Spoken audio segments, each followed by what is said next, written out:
100% પુરવાર થયેલી વસ્તુ છે. અસંખ્ય કુંડળીઓમાં અમે તો મારા વાસ્તુશાસ્ત્રના વર્ગોની અંદર જેટલા વિદ્યાર્થીઓને ઘેર જઈને આખું પ્રેક્ટિકલ કરીએ છીએ અને દરેકની કુંડળી ફરજિયાત. અને ઘર જો વાસ્તુ પ્રમાણે તો એનું ઘરનું પ્રવેશ દ્વાર કાં તો લગ્નેશ કાં તો ચતુર્થેશ એ જ નક્કી કરનારા હોય. સર્વત્ર ભદ્ર ચક્ર કે સપ્ત સલાકા ચક્ર મૂકો તમને પકડે. તો શયનખંડ તમારા 12મા ભાવનો સ્વામી જે સ્થાનમાં પડ્યો હોય એ સ્થાન નક્ષત્ર ચરણ અને એના વેદ સ્થાનમાં અચૂક જોવા મળે. હવે પોતે છોકરો કામ કરતો હોય, પિતા નિવૃત્ત હોય તો પિતાનો શયનખંડ ક્યાં હોય? તો જન્મકુંડળીની અંદર સૂર્ય જે સ્થાનમાં પડ્યો હોય એ સ્થાનથી 9મા ભાવનો જે સ્વામી હોય એ સ્વામી પિતાના શયનખંડનો નિર્દેશક બનતો હોય છે.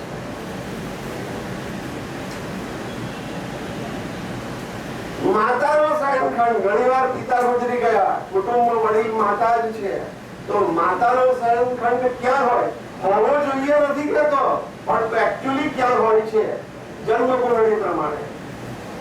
તો જન્મકુંડળીમાં ચંદ્ર જે સ્થાનમાં પડ્યો હોય એ સ્થાનથી 3જા સ્થાનનો અધિપતિ જે રાશિ જે નક્ષત્રમાં જે ચરણમાં હોય એ સ્થાનમાં અથવા એના વેદ જ્યાં થતા હોય એ સ્થાનોમાં માતાનો શયનખંડ જોવા મળે છે. આવી રીતે ગુરુથી ધનસ્થાન, બુધથી પુસ્તકાલય, બાળકોનો ખંડ, ગુરુથી 5મું સ્થાન મોટા પુત્ર ગુરુ જ્યાં બેઠો હોય ત્યાંથી 5મા સ્થાનનો અધિપતિ હોય એના વડે પુત્રનો શયનખંડ જોવાય. આમ ઘણી બધી બાબતો તમે જોઈ શકો. તમે જ્યોતિષના વિદ્યાર્થીઓ છો, જ્યોતિષના અધ્યાપકો દ્વારા તમને આ માર્ગદર્શન વધારે પ્રાપ્ત થશે. પુસ્તકમાં આ વિશે ઉલ્લેખ કરેલો છે. બીજું, એક જમાનો એવો હતો કે જ્યારે આપણી પાસે વિપુલ પ્રમાણમાં જગ્યા હતી. આજે ધીમે ધીમે જમીનો ઓછી થતી જાય છે. આપણે હાઈરાઇઝ કલ્ચરમાં આમ વિસ્તાર પામવાને બદલે ઊંચે આગળ વધી રહ્યા છીએ. ત્યારે ઘણા લોકો વાસ્તુની સમસ્યાઓ અનુભવી રહ્યા છે. આર્કિટેક્ટ કહેશે કે તમે ભાઈ ઓક્સફર્ડ પાડ્યા સિવાય સારી ડિઝાઇન ના બને, અને વાસ્તુ વાળા કહેશે કે આ તો ખૂણો કપાયો. એક વખત મારે ઘેર એક બહુ પ્રતિષ્ઠિત વાસ્તુશાસ્ત્રી આવ્યા જે બહુ મોટા ખૂબ રૂપિયા કમાય અને ટીવી ચેનલ પણ ચાલતી, ટીવી સિરિયલ પણ એમની ચાલતી. મને કહે છે કે અરે કનુ ભાઈ आपके वहां तो ईशान करता है. मैं तो हाँ भाई करता है तो क्या कर? अरे एक दिन में आता हूँ ईशान को बांध देते हैं हम. सुना है मतलब आपके हिसाब से ईशान करेगा तो क्या होगा? वास्तु पुरुष का सर कटता है. मैं करूं भाई वास्तु पुरुष નું માથું કપાઈ જાય એનો અર્થ એ કે માથું નથી એટલે જ્ઞાનેન્દ્રિયો નથી. તમને એવું લાગે છે કે મારા બુદ્ધિ નથી? અરે ભાઈ પછી ચા પીવા રોકાયા નહીં જતા. એટલે વાસ્તુની અંદર જે કન્સલ્ટન્ટ છે, માફ કરે કન્સલ્ટિંગ કરનારા મારા ગુરુજી સહિત બધા, જોકે એ તો એમણે તો મને શીખ્યું છે ને પ્રેક્ટિકલ સારી વાસ્તુ શીખ્યું છે, પરંતુ લોકોને ગભરાવી અને જે પૈસા લેવાની કે કન્સલ્ટિંગ કરવાની પ્રવૃત્તિ છે ને એ સદંતર ખોટી. તમે હું એક દાખલો તમારે પૂર્વ દિશાની અંદર તકલીફ છે તો પૂર્વ દિશામાં મધ્યનું પદ સૂર્યનું છે. તમે સૂર્યના પદની અંદર પૂર્વ દિશામાં અથવા ડ્રોઈંગ રૂમમાં કોઈ પણ રૂમમાં પૂર્વ દિશામાં મધ્યમાં ઘડિયાળ મૂકો, મોહનિકતા આવશે.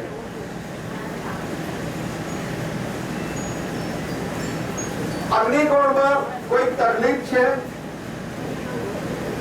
અગ્નિ કાર્ય કરો, વૈષ્ણોદેવ કરો, રોજ કમસે કમ 5 ઘીની આહુતિ આપો.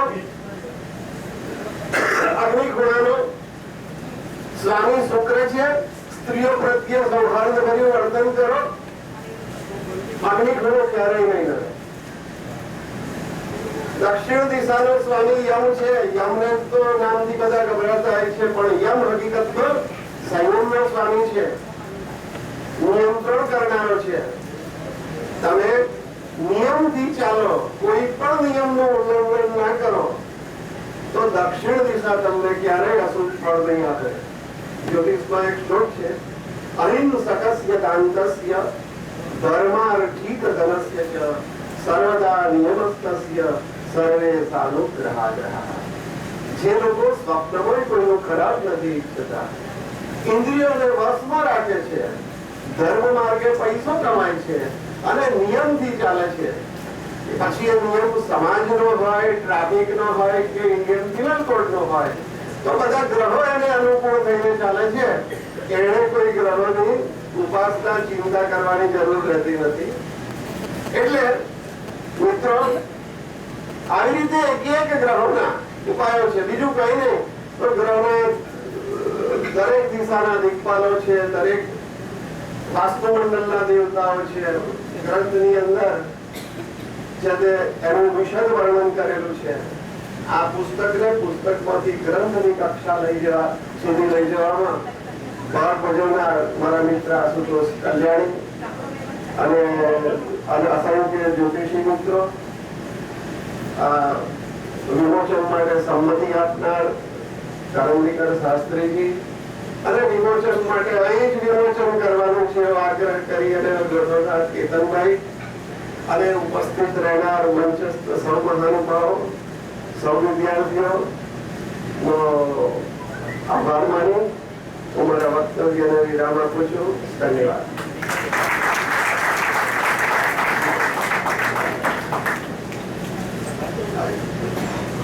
અરે ભાઈ, બધાને કેસ ઓરાડ્યા, કેતનભાઈ જ રહી ગયા.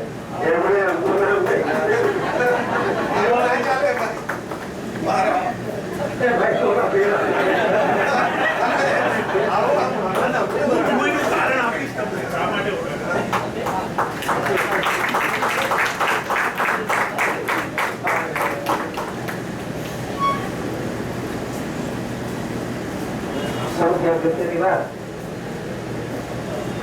કરુભાઈ આપણને કીધું, અગ્નિ દિશા એ સ્ત્રીની દિશા છે.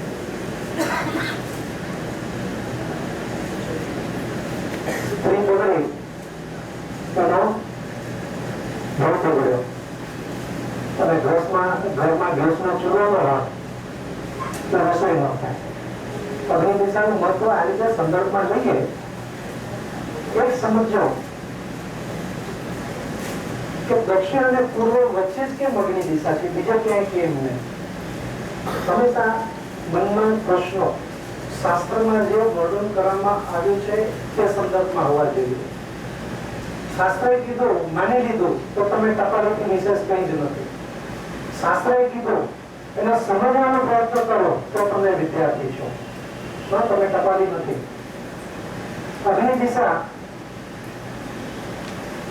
આ વાસ્તુ શાસ્ત્ર જે નિર્માણ થયું છે તે ભારત ખંડના ઉત્તરક્ષમાં નિર્માણ થયું છે. ધ્યાન રાખજો. ઉત્તર પૂર્વ દિશા તરફ કુબેર છે ઉત્તરમાં. તો ભારત ખેતી પ્રધાન દેશ છે, આપણે જાણીએ છીએ ત્યાંથી પાણી મળે છે આપણને, કારણ કે હિમાચલ પ્રદેશમાં બર્માથી કરી નેપાળના વિસ્તારથી તમે અફઘાનિસ્તાન સુધી હિન્દુકુશ પર્વતમાળા આ પાણીનો જથ્થો જાળવી રાખે છે. આ પાણીનો જથ્થો આવે છે ક્યાંથી? તો કે બાંગ્લાદેશ અને ભારતના જે રામેશ્વરમનો જે વિસ્તાર પકડો,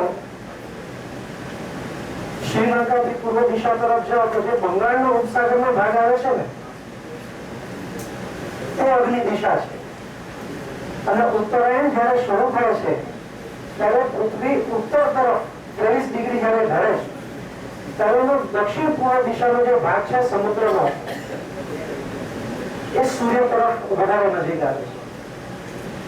અને સૂર્ય તરફ એ ભાગ વધારે નજીક આવતા બંગાળના ઉપસાગરનો જે વિસ્તાર છે અત્યંત ગરમ થાય છે.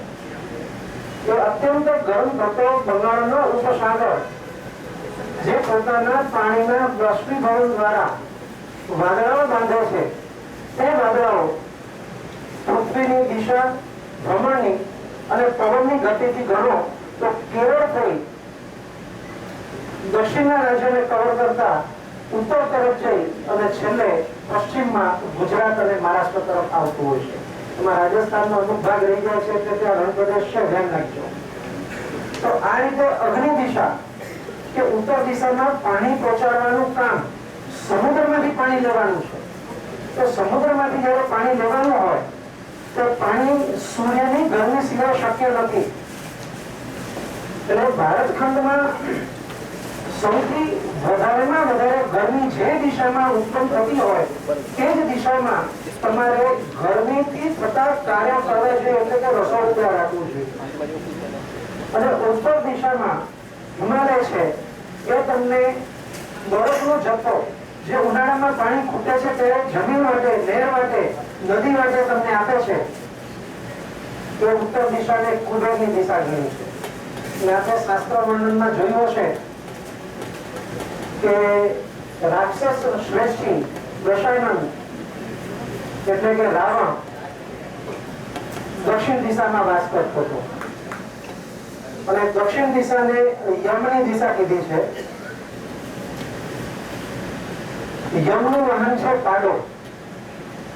આજે પણ તમે દક્ષિણ તરફ જશો તો ત્યાંના ખેતરો બળદ નહીં પણ ભેંસના ઘોસના જે પુલિંગમાં આવે એ પાડા એ ખેતર ખેડવાનું કામ કરે છે. અને આપણે ત્યાં બળદગાડા છે તો ત્યાં પાડા ગાડા છે. અને એના પર બેઠેલો જો કોઈ સાઉથ ઇન્ડિયન તમે જુઓ તો બે થોડા સરખા રંગના લાગે, કપડાને કારણે બેમાં ફરક છે એ દેખાઈ આવતો હોય અને ત્યાં રાતના અંધારામાં હશે તો દાંત અને આંખ થઈ જાય કે ભાઈ અહીંયા કઈ જીવ ઉભો છે. અને તમે દક્ષિણ તરફ જાઓ તો મહિષાસુર, મૈસૂર જે શહેર છે એ મહિષાસુર મહિષ એટલે કે પાડા જેવો રાક્ષસ, આ શબ્દનો અર્થ એ થાય છે. એટલે દક્ષિણ યમની દિશા છે. આવું ઘણું બધું તમે ધ્યાન આપો તો શીખી શકો છો. પણ બહુ વધારે સમય ન લેતા શાસ્ત્રીજી ચા પીને ત્યાં સુધી પાછો 2 મિનિટ લઈ લો. અગ્નિ દિશા ની શુદ્ધિ કે અગ્નિ દિશા જો વ્યાધિજનક પરિસ્થિતિમાં હોય તો તે દિશાનું ધાન છે ચણા અને ગોળ. જો તમને ધ્યાન હોય તો એક સમયે આપણે ત્યાં સરસ્વતી દેવી સંતોષી માતાના આપણે વ્રતો કરતા હતા. આ સંતોષી માતાનું વ્રત આપણે કરતા હતા શુક્રવારે. કયા વારે? સ્ત્રી ઉપર આધિપત્ય કોનો? અગ્નિ દિશાનો ગ્રહ પણ શુક્ર અને એનું ધ્યાન છે, વાતો નહીં કરવાનું ભાઈ, તમારે પુસ્તક માટે બોલવું છે, મારું ધ્યાન થાય. એનું ધ્યાન છે ચણા અને ગોળ. અને આપણે શુક્રવારે સંતોષી માતાનું વ્રત જે બહેનો રાખીએ તે પ્રસાદી રૂપે શું આપતા હતા? બરોબર. હવે આવી રીતે તમે આખા પુસ્તકને શાંતિથી વાંચી સમજી અને તમારા જીવનમાં ઉતારજો. શાસ્ત્રીજીને વિનંતી તેઓ આ પુસ્તક વિશે 2 શબ્દો કહે.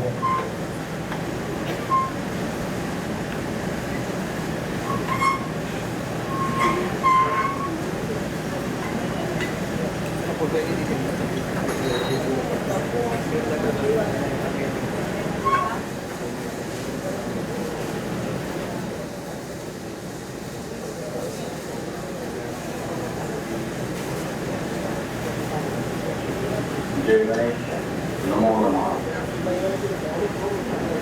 व्यासपीठ के उपस्थित सभी विद्वान पंडित और आप सभी लोगों को प्रणाम करके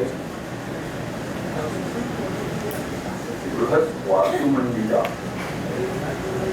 ग्रंथ का प्रकाशन हो गया ये मैं जाहिर करता हूँ।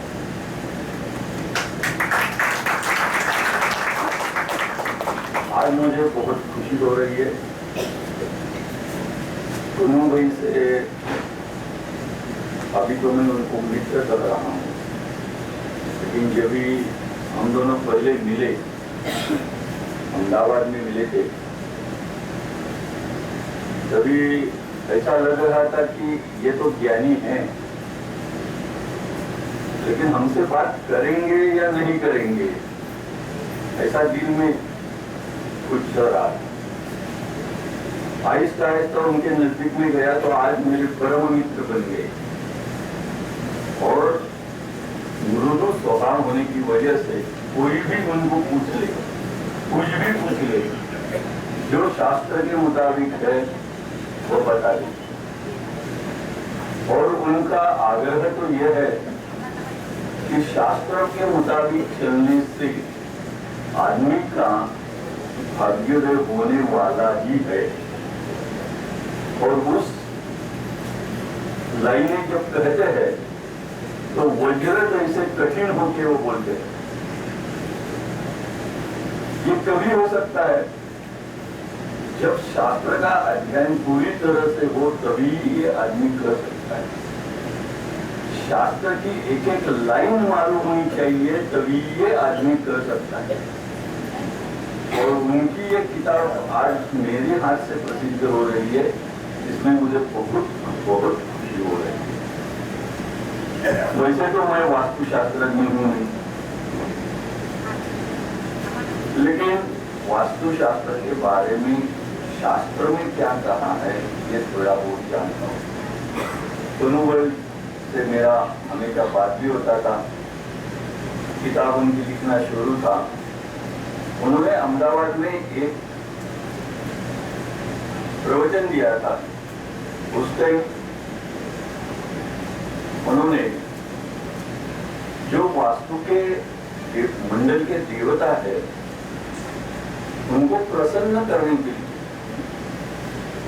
क्या कर सकते हैं, उसमें उन्होंने उनके नैवेद्य की बात की।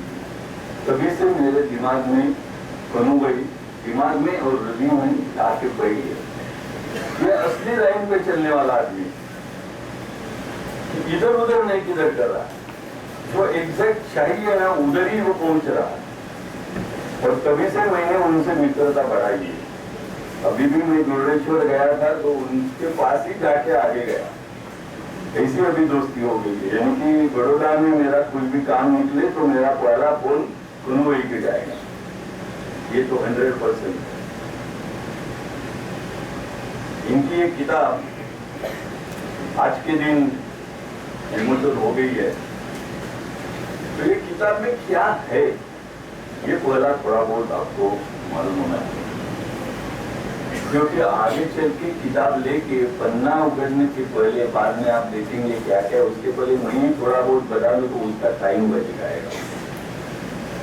तो एक किताब लेने के साथ में 4 किताब एक साथ देखी जाएगी। ये किताब में 6 भाग है। पहला तो एक बात ऐसी है कि हर एक चीज अपने अपने तरीके से हमेशा ये सृष्टि में चलती आई। देखिए अभी पिछले 2-3 दिन से मेरी थोड़ी अनारोग्य होने की वजह से मेरी आवाज भी थोड़ी खराब है। पिछले 3 दिन से हमारे डोंबिवली में कर्नाटक तमिलनाडु से आए हुए 50-60 पंडित है, उनका शंका समाधान पिछले 3 दिन से मैं कर रहा हूँ। आज वो आधा छोड़ के मैं इधर आए और उसमें थोड़ा अनारोग्य हो गया। लेकिन ये कैसे चलता है ये देखिए। आज का नक्षत्र है उत्तरा, और मैं आपको उत्तरा का देवता कौन सा है? हरियमा। हरियमा, और ये हरियमा वास्तुमंडल में भी आती है, ऐसा है योगा योग देखिए। हरियमा वास्तुमंडल में सूर्य के आगे आती है। उन्होंने इस किताब में अर्यमा के बारे में लिखते हुए ये लिखा हुआ है, तो कोई किधर गलती होगी हो तो माफ करना, क्योंकि मुझे गुजराती पढ़ना अच्छी तरह से आता नहीं है, लेकिन जो समझ में आया है वो मैं बोल देता हूँ। उन्होंने लिखा है, सूर्य के पहले उनका सारथी का दर्शन होता है। सारथी अच्छा रहे तो ये रथ बराबर है, ध्यान में। तो अर्यमा ये सूर्य के आगे उनका सारथी है, और अरुणोदय काल में पहले अर्यमा आते हैं और बाद में सूर्य आते हैं। ये सब वास्तु देवता का अर्यमा अर्यमा का देवता है। तो ये आज का अपना सारथी है, समझो आज के दिन का सारथी है। और सूर्य का सारथी यदि आज के दिन ये भूतल के ऊपर उपस्थित है तो सभी को उत्तम प्रकाश मिलने वाला ही है, उसमें कोई थोड़ी सी भी शंका पैदा नहीं होती, क्योंकि ये सब जगत की उत्पत्ति ही और अपनी उत्पत्ति भी सूर्य से ही हुई है। थोड़ा बहुत इसके बारे में और कुछ जानने के लिए द्वादश आदित्य में आते हैं, अर्यमा ये द्वादश आदित्य में आते हैं। वास्तु मंजूषा में 6 विभाग अनुबंधित किए हुए हैं। पहले विभाग में वास्तु शास्त्र का उगम कैसे हो गया, इसके बारे में लिखा हुआ है। दूसरे में वास्तु पुरुष की उत्पत्ति कैसे हुई, और ये उत्पत्ति का सब कथा बता के उसमें ही कोई भी घर बनाना है, बंगला बनाना है, तो भूमि संशोधन से लेके जब तक हर एक बंगले का प्रकार, ट्विंस बंगलो हो, छोटा घर हो, जैसे भी कॉटेज हो, छोटे हो, वो सभी के प्रकार गुरुवैनी उसमें हर तरह के घर के बारे में लिखा हुआ। तीसरे भाग में वास्तुशास्त्र के 21 अंग है, इसके बारे में लिखा हुआ। चतुर्थ में वास्तुपद मंडल ये थोड़ा कर्मकांड के बारे में जाता है, लेकिन वास्तुपद मंडल यदि आपको बाय आर्ट हो गया तो आधा वास्तुशास्त्रज्ञ आप बन गए, ऐसा समझ। क्योंकि हर दिशा में होने वाली देवता अपने को अच्छा या बुरा फल देती है, जैसा उस देवते का स्वभाव रहेगा वैसा ही फल अपने को मिलेगा। तो कौन सी दिशा में, अभी केतन भाई बता रहे थे कि दक्षिण दिशा में जो है वो वास्तु देवता के जो देवता है